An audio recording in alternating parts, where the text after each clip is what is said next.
నర్మదా నది ఏ లోయ మీదుగా ప్రవహిస్తుంది? పగులు లోయ. పశ్చిమానికి ప్రవహించే నదులలో అతిపెద్ద నది ఏది? నర్మదా నది. దువోందర్, కపిలధార జలపాతాలు ఏ నదిపై ఉన్నాయి? నర్మదా నదిపై. గోదావరి నదిని ఏ గంగా అని కూడా పిలుస్తారు? దక్షిణ గంగా, వృద్ధ గంగా. వైన్ గంగా, పెనుగంగా, వార్ధా నదుల కలయికతో ఏ నది ఏర్పడింది? ప్రాణహిత నది. నాగావళి నదిని ఏమని కూడా పిలుస్తారు? లాంగ్యూలా. బ్రహ్మపుత్ర నది బంగ్లాదేశ్లోకి ఏ ప్రాంతంలో ప్రవేశిస్తుంది? దుబ్రీ ప్రాంతంలో. భారతదేశంలో విస్తరించి ఉన్న శీతోష్ణ స్థితి ఏది? ఉష్ణమండల ఋతుపవన శీతోష్ణ స్థితి. ఉష్ణోగ్రత, వర్షపాత విస్తరణ ఆధారంగా భారతదేశంలోని శీతోష్ణ స్థితిని ఏ కాలాలుగా విభజించారు? వేసవికాలం, వర్షాకాలం, శీతాకాలం. భారతదేశంలో అత్యధికంగా ఉష్ణోగ్రతలు నమోదయ్యే నెల ఏది? మే నెల. దేశంలో అత్యధిక వర్షపాతం నమోదయ్యే నెల ఏది? జూలై నెల. నైరుతి ఋతుపవనాలు దేశంలోని ఏ ప్రాంతంలో మొదట ప్రవేశిస్తాయి? అండమాన్ తీరం. నైరుతి ఋతుపవనాల శాఖలైన అరేబియా శాఖ, బంగాళాఖాత శాఖలు ఏ ప్రాంతంలో కలుసుకుంటాయి? ఉత్తరప్రదేశ్ పశ్చిమ ప్రాంతం. నైరుతి ఋతుపవనాల వల్ల వర్షపాతం పొందని ప్రాంతం ఏది? తమిళనాడు ప్రాంతం. ఈశాన్య ఋతుపవనాల వల్ల అధిక వర్షపాతం పొందే ప్రాంతం ఏది? తమిళనాడు తీరం. బంగాళాఖాతంలో తరచూ తుఫాన్లు ఏర్పడే నెలలు ఏవి? October, November. వేసవి కాలంలో వాయువ్య భారతదేశం నుంచి ఉత్తర మైదానాలకు వీచే వేడి పవనాలను ఏమని పిలుస్తారు? లూ పవనాలు. దేశంలో అత్యధిక ఉష్ణోగ్రత నమోదయ్యే జైసల్మేర్ ఏ రాష్ట్రంలో ఉంది? రాజస్థాన్. వేసవి కాలంలో కొద్దిపాటి వర్షాన్ని ఇచ్చే అంధి పవనాలు ఏ రాష్ట్రంలో వీస్తుంటాయి? ఉత్తరప్రదేశ్. దేశంలో సాధారణంగా ప్రతి చక్రవాతాలు ఏ కాలంలో ఏర్పడతాయి? డిసెంబర్ మరియు ఫిబ్రవరి మధ్య. దేశంలో జాతీయ వరద నియంత్రణ కార్యక్రమాన్ని ఎప్పుడు చేపట్టారు? 1954 సంవత్సరంలో. కరువు ప్రాంతాలను అభివృద్ధి చేయడానికి డ్రాట్ ఫోన్ ఏరియా ప్రోగ్రాంను ఏ సంవత్సరంలో ప్రారంభించారు? 1973 సంవత్సరంలో. దేశంలో అత్యధిక ప్రాంతంలో విస్తరించి ఉన్న అడవులు ఏవి? ఉష్ణమండల ఆకురాల్చే అడవులు. సతత హరిత అరణ్యాలలో పెరిగే ప్రధాన చెట్లు ఏవి? మహాగని, ఎబోని, రోజ్వుడ్, ఐరన్వుడ్. ఎబోని, ఐరన్వుడ్. పర్వత లేదా ఆల్పైన్ లేదా శృంగాకార అడవులు దేశంలోని ఏ ప్రాంతంలో విస్తరించి ఉన్నాయి? హిమాచల్, హిమాలయాలు. దేశంలో విస్తరించి ఉన్న మొత్తం అడవులలో ఎంత శాతం అడవులు ద్వీపకల్ప భారతదేశంలో విస్తరించి ఉన్నాయి? 57%. బిత్తర్ కనిక మడ అడవులు ఏ రాష్ట్రంలో ఉన్నాయి? ఒడిశా.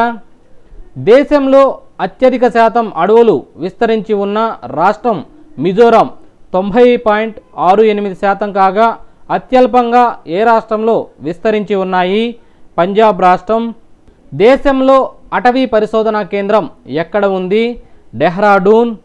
అగస్తమలై బయోస్ఫియర్ రిజర్వ్ ఏ రాష్ట్రంలో ఉంది? కేరళ. మొసళ్ల సంరక్షణ కోసం ఏ నగరంలో క్రోకోడైల్ బ్యాంకును ఏర్పాటు చేశారు? చెన్నై.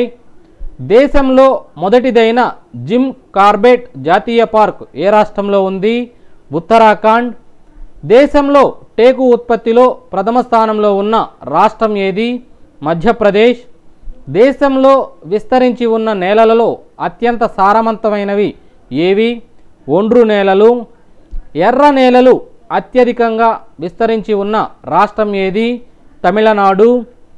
దేశంలో విస్తరించి ఉన్న నేలలలో అత్యల్ప పరిమాణంలో ఉండే మూలకం ఏది? నత్రజని. నైరుతి ఉత్తరప్రదేశ్, పంజాబ్, హర్యానా, బీహార్ రాష్ట్రాల్లో విస్తరించి ఉన్న లవణ నేలలను స్థానికంగా ఏమని పిలుస్తారు? రే, ఊసర్, కల్లార్. లాటరైట్ లేదా జేగేరు నేలలు ఏ ప్రాంతంలో అధికంగా విస్తరించి ఉన్నాయి? పశ్చిమ కనుమల ప్రాంతం. దేశంలో విస్తరించి ఉన్న అడవుల్లో మెత్తని కలుపనిచ్చే అడవులు ఏవి? శృంగాకార అడవులు. తోట పంటలకు అనుకూలమైన నేలలు ఏవి? జేగేరు నేలలు. దేశంలో విస్తరించి ఉన్న ఉపనదుల్లో పెద్దది ఏది? యమునా నది. అలకనంద, భగీరథ అనే రెండు చిన్న నదుల కలయికతో ఏర్పడిన నది ఏది? గంగా నది. సింధు నదికి ఉపనదులు ఏవి? జస్కర్, ద్రాస్, జ్యోక్, షిగార్, జీలం, చీనాబ్ నదులు. సింధు నదికి ఉపనదుల్లో అతి పెద్దది ఏది? చీనాబ్ నది. దేశంలో అతిపెద్ద మంచినీటి సరస్సు మీదుగా ప్రవహించే సింధు నది ఉపనది ఏది?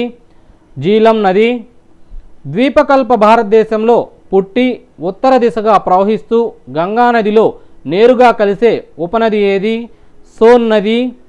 యమునా నదికి ఉపనది ఏది? కెన్, బెట్, చంబల్ నదులు. బీహార్ దుఃఖదాయిని అని ఏ నదిని పిలుస్తారు? కోషి నదిని.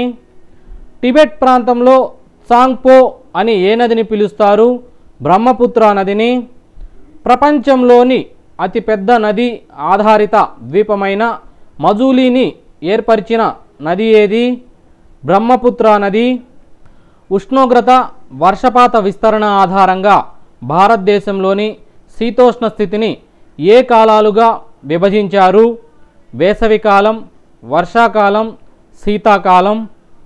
భారతదేశంలో అత్యధికంగా ఉష్ణోగ్రతలు నమోదయ్యే నెల ఏది? మే నెల.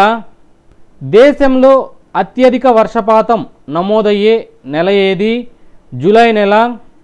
నైరుతి ఋతుపవనాలు దేశంలోని ఏ ప్రాంతంలో మొదట ప్రవేశిస్తాయి? అండమాన్ తీరం. నైరుతి ఋతుపవనాల శాఖలైన అరేబియా శాఖ, బంగాళాఖాత శాఖలు ఏ ప్రాంతంలో కలుసుకుంటాయి? ఉత్తరప్రదేశ్ పశ్చిమ ప్రాంతం. నైరుతి ఋతుపవనాల వల్ల వర్షపాతం పొందని ప్రాంతం ఏది? తమిళనాడు ప్రాంతం. ఈశాన్య ఋతుపవనాల వల్ల అధిక వర్షపాతం పొందే ప్రాంతం ఏది? తమిళనాడు తీరం. బంగాళాఖాతంలో తరచూ తుఫాన్లు ఏర్పడే నెలలు ఏవి? October, November. వేసవి కాలంలో వాయువ్య భారతదేశం నుంచి ఉత్తర మైదానాలకు వీచే వేడి పవనాలను ఏమని పిలుస్తారు? లూ పవనాలు. దేశంలో అత్యధిక ఉష్ణోగ్రత నమోదయ్యే జైసల్మేర్ ఏ రాష్ట్రంలో ఉంది? రాజస్థాన్. వేసవి కాలంలో కొద్దిపాటి వర్షాన్ని ఇచ్చే అంధి పవనాలు ఏ రాష్ట్రంలో వీస్తుంటాయి? ఉత్తరప్రదేశ్. దేశంలో సాధారణంగా ప్రతి చక్రవాతాలు ఏ కాలంలో ఏర్పడతాయి? డిసెంబర్ మరియు ఫిబ్రవరి మధ్య. దేశంలో జాతీయ వరద నియంత్రణ కార్యక్రమాన్ని ఎప్పుడు చేపట్టారు? 1954 సంవత్సరంలో. కరువు ప్రాంతాలను అభివృద్ధి చేయడానికి డ్రాట్ ఫోన్ ఏరియా ప్రోగ్రాంను ఏ సంవత్సరంలో ప్రారంభించారు? 1973 సంవత్సరంలో. దేశంలో అత్యధిక ప్రాంతంలో విస్తరించి ఉన్న అడవులు ఏవి? ఉష్ణమండల ఆకురాల్చే అడవులు. సతత హరిత అరణ్యాలలో పెరిగే ప్రధాన చెట్లు ఏవి? మహాగని, ఎబోని, రోజ్వుడ్, ఐరన్వుడ్. ఎబోని, ఐరన్వుడ్. పర్వత లేదా ఆల్పైన్ లేదా శృంగాకార అడవులు దేశంలోని ఏ ప్రాంతంలో విస్తరించి ఉన్నాయి? హిమాచల్, హిమాలయాలు. దేశంలో విస్తరించి ఉన్న మొత్తం అడవులలో ఎంత శాతం అడవులు ద్వీపకల్ప భారతదేశంలో విస్తరించి ఉన్నాయి? 57%. బిత్తర్ కనిక మడ అడవులు ఏ రాష్ట్రంలో ఉన్నాయి? ఒడిశా. దేశంలో అత్యధిక శాతం అడవులు విస్తరించి ఉన్న రాష్ట్రం మిజోరాం 90.68% కాగా అత్యల్పంగా ఏ రాష్ట్రంలో విస్తరించి ఉన్నాయి? పంజాబ్ రాష్ట్రం. మొసళ్ల సంరక్షణ కోసం ఏ నగరంలో క్రోకోడైల్ బ్యాంకును ఏర్పాటు చేశారు? చెన్నై. దేశంలో మొదటిదైన జిమ్ కార్బెట్ జాతీయ పార్క్ ఏ రాష్ట్రంలో ఉంది? ఉత్తరాఖండ్. దేశంలో టేకు ఉత్పత్తిలో ప్రథమ స్థానంలో ఉన్న రాష్ట్రం ఏది? మధ్యప్రదేశ్. మరిన్ని అప్డేట్స్ కోసం ఈ ఛానల్ని సబ్స్క్రైబ్ చేయండి, లైక్ చేయండి, షేర్ చేయండి. మరిన్ని అప్డేట్స్తో మీ ముందుంటాం. Thank you for watching.